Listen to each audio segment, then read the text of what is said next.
Nous sommes le mercredi 10 juillet 2013. Bonjour, bonsoir à tous. Bienvenue sur Télé Pluriel. C'est le journal Pulsation qui entre chez vous. Pulsation, l'essentiel de l'actualité de la journée. À la une de l'actualité, justement, le gouvernement a levé le niveau d'alerte rouge décrété sur plusieurs départements du pays. La tempête tropicale Chantal a perdu de sa vigueur. Cependant, des rafales de 75 km/h sont attendues, ainsi que de fortes pluies, selon le Centre national de météorologie.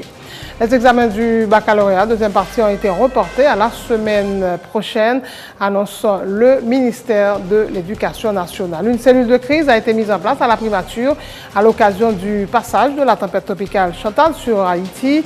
Sa mission est d'apporter un appui stratégique au centre d'opération d'urgence nationale. Une collision entre un minibus et un camion a fait ce mercredi 4 morts sur la nationale numéro 2 à Fond-des-Nègres. Parmi les victimes, 3 étrangers qui étaient en mission dans le département du Sud. L'accident a également fait plusieurs blessés, a-t-on appris de sources médicales. L'actualité sur le plan international, c'est la confusion autour de l'asile politique de Edward Snowden au Venezuela, contrairement aux déclarations de parlementaires russes. Wikileaks affirme que l'ex-consultant de la NSA n'aurait pas encore officiellement accepté l'offre du président Nicolás Maduro. Snowden risque 30 ans de prison aux États-Unis pour avoir révélé un programme américain secret de surveillance des communications mondiales. En Égypte, Mohamed Badi, guide suprême des frères musulmans, et 200 autres membres de la confrérie inculpés pour meurtre et incitation à la violence après les affrontements entre forces de l'ordre et militants pro-Morsi qui ont fait plus de 50 morts lundi dernier. En sport, Haïti débarque à Miami pour y disputer son deuxième match de la Gold Cup vendredi contre Trinidad. Pierre Jean-Jacques, absent lors de la défaite face au Honduras, devrait rejoindre le groupe. Voilà, mesdames et messieurs, pour le menu du journal.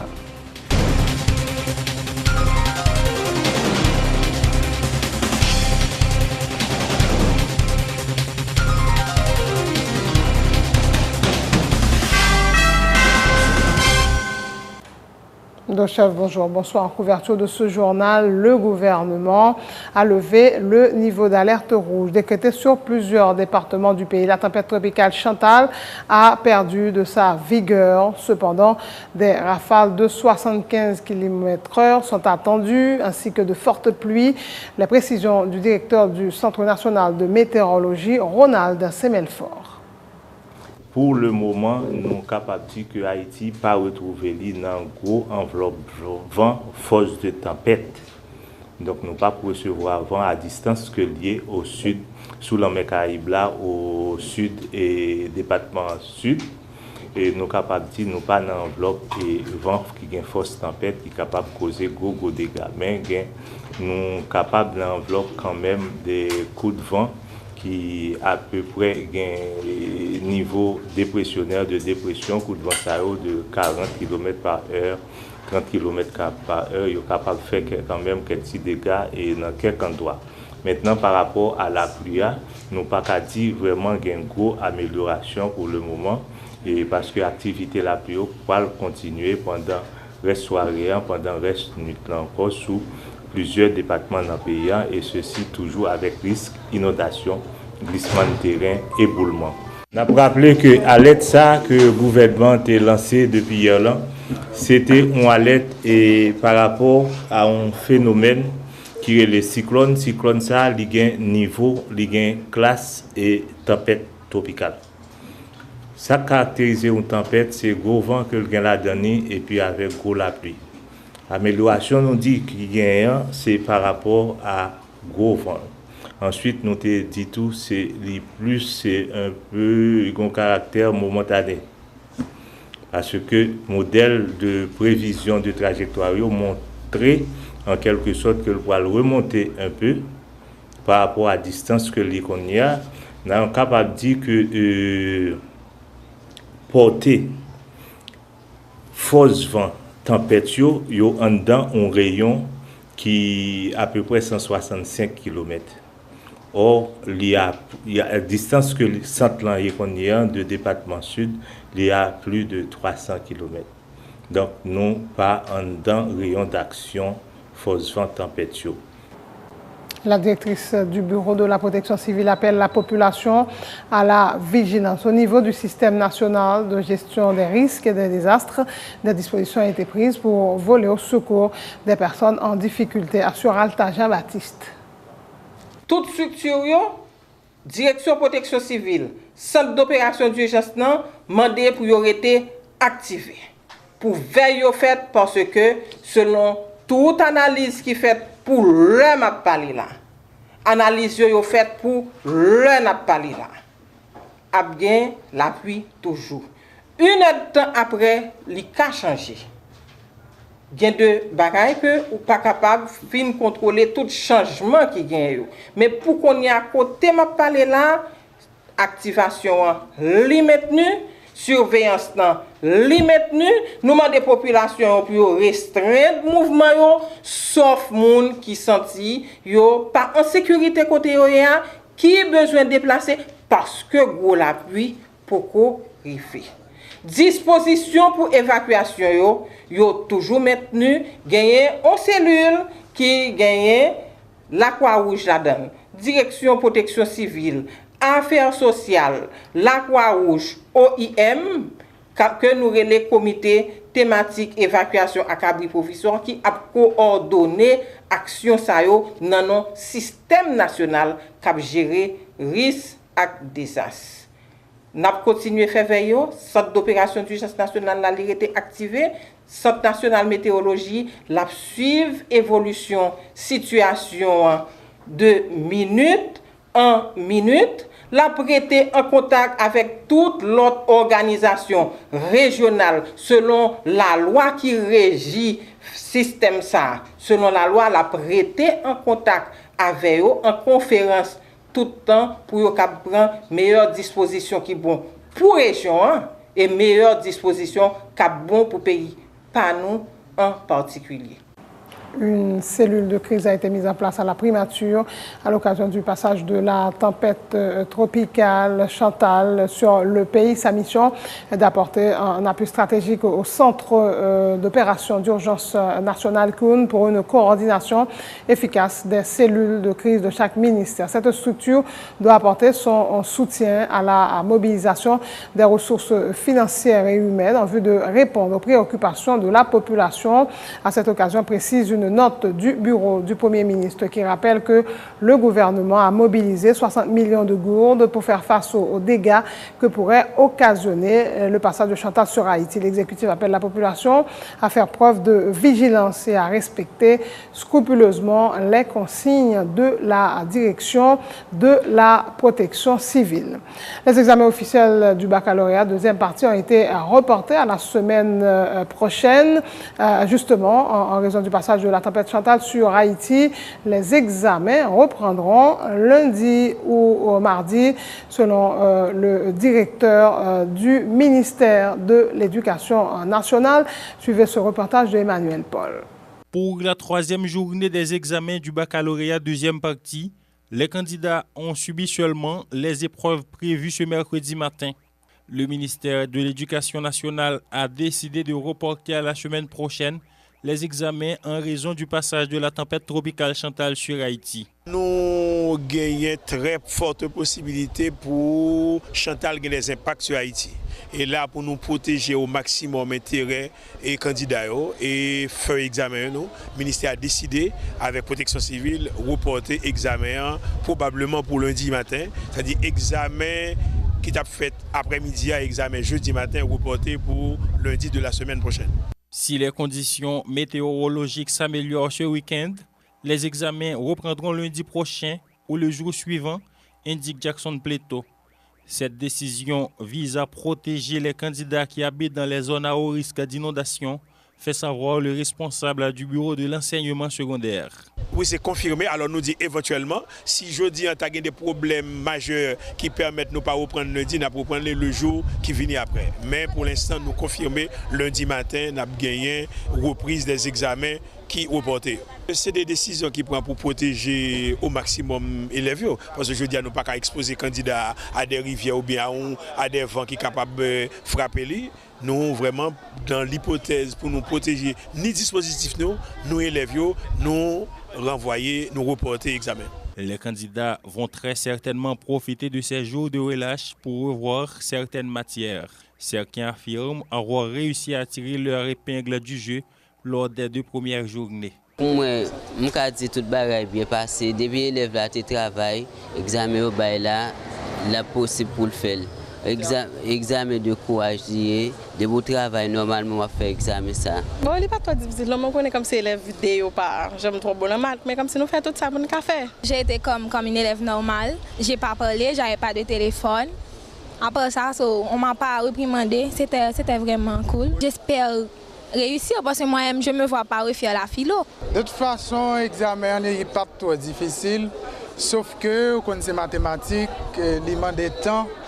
Mais il n'est pas difficile. Ce sont plus de 64 000 élèves qui participent à ces examens à travers le pays. Les sénateurs lancent un appel à la prudence et à la vigilance à l'endroit de la population pendant le passage sur le pays de la tempête tropicale. Chantal estimant qu'on est en présence d'un gouvernement qui s'est révélé incapable de venir en aide à sa population après une catastrophe naturelle. Wester Polycarpe rappelle que suite au passage l'an dernier de la tempête Sandy sur le pays, plus de 5 milliards de dollars ont été mis à la disposition du gouvernement qui, jusqu'ici, fait-il remarquer, n'est pas en mesure de justifier l'utilisation qu'il a faite de cet argent. Aussi pour ce qui est des 60 millions de gourdes que le gouvernement affirme avoir débloqués pour faire face aux conséquences du passage de la tempête Chantal, le parlementaire s'est montré très sceptique quant à une utilisation rationnelle de ce fonds. Une catastrophe naturelle, tant que Chantal a lié, c'est pas traitement, c'est prévention pour faire rouler. Malheureusement, nous, en façon gouvernement qui gagne 5 milliards d'euros jusqu'à présent, il faut pas ça fait ensemble avec eux. Nous apprenons que nous gagnons un petit crasse monnaie 60 millions d'euros pour essayer de mettre à la disposition de Mounio pour éventuellement parer à la difficulté qu'il peut poser. Mais ça nous dit que chaque fois qu'il y a des circonstances comme ça, c'est moyen le gouvernement pour faire grappiller dans la communauté internationale. Même si on entendait qu'il y a des fois des canaux qui sont bouchés pour que nous faire recette. Donc, je peux profiter de l'espace pour me dire que nous garder tout, que c'est mettre corps qui veille. Et même nous devons toute disposition pour éviter les zones dangereuses si possible. Mais si c'est compté sur l'espace que le gouvernement va mettre à la disposition de Mounio, ça, nous oublier ça, nous ne pas regarder ces cadavres, nous ne pas le compter. Et nous ne pas dire qu'à part de ce n'est pas 60 millions, c'est plusieurs millions qui parlent décaisser dans nos pays ici.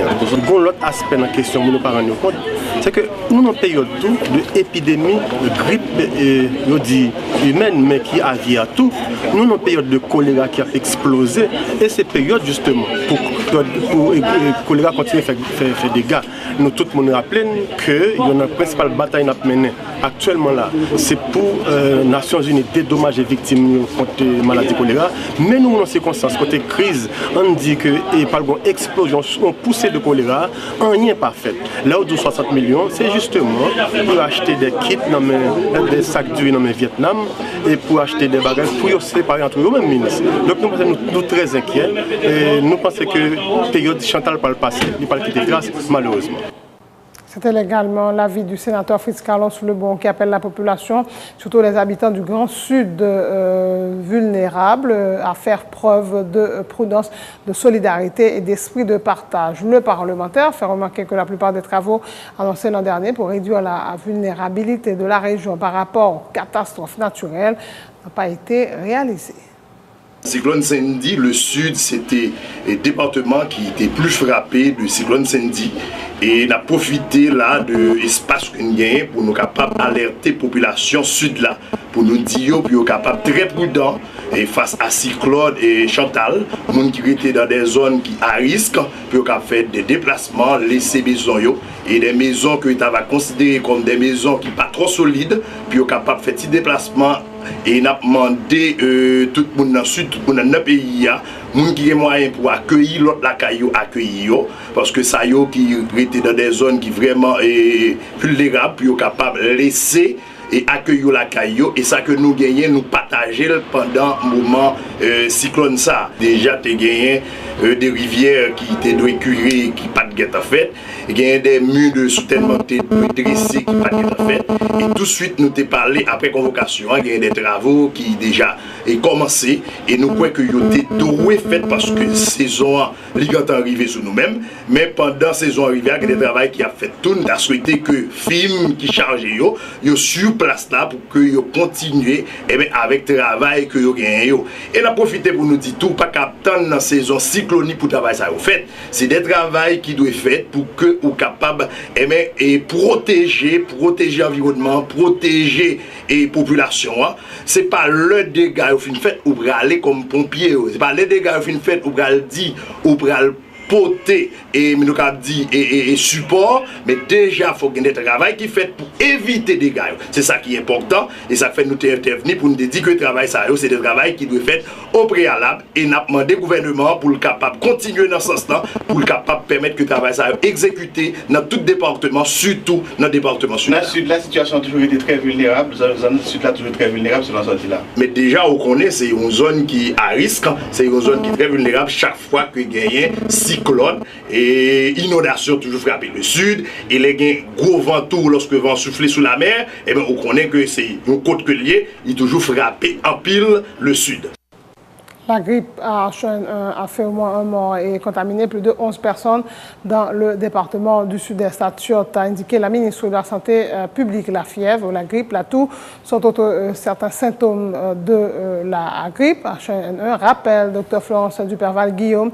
La ministre appelle par ailleurs à la vigilance de la population lors des intempéries à observer les règles d'hygiène afin d'éviter une augmentation des cas de choléra à travers le pays.